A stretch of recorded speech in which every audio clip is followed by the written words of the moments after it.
இது வந்து டோட்டலாக பார்த்தீங்கன்னா 17 ஏக்கருங்க. இது வந்து டே 1லேருந்தே ஆட்டோமேஷன் பண்ணணும் முடிவு பண்ணதுனால இது வந்து டே 1லேருந்தே ஆட்டோமேஷன் ஸ்டார்ட் பண்ணோம்.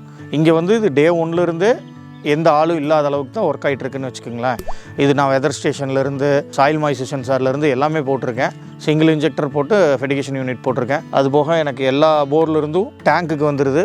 வாட்டர் டேங்க்லேருந்து சப்ளை பண்ணுற மாதிரி என்னோடது எல்லாமே வந்து ஒரே பம்ப் ரூம்குள்ளே வந்து அங்கேருந்து தான் டிஸ்ட்ரிபியூட் ஆகி போகுதுன்னு வச்சுக்கோங்க. ஆட்டோமேஷன் வால் வந்து 15 வால் போட்டிருக்கேன். ஃபுல்லாகவே கரும்பு தான் போட்டிருக்கேன். தென்னையும் இருக்குது. இதுதான் இங்கே வந்து இது. ஸோ எனக்கு இது சாயில் மாய்ஸ்சர் சென்சார் இருக்கிறதும் வெதர் ஸ்டேஷன் இருக்கிறதும் எல்லாமே எனக்கு வந்து ரொம்ப யூஸ்ஃபுல்லாக இருக்குது.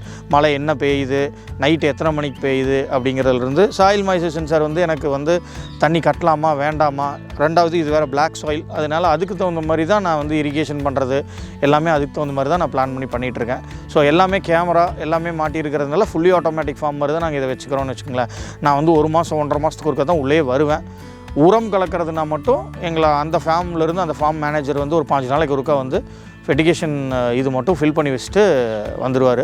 நான் வந்து ஆஸ் பர் ப்ரோக்ராம் இரிகேஷனில் நான் ப்ரோக்ராம் பண்ணி அது பாட்டுக்கு டெய்லி இரிகேட் ஆகிக்குது.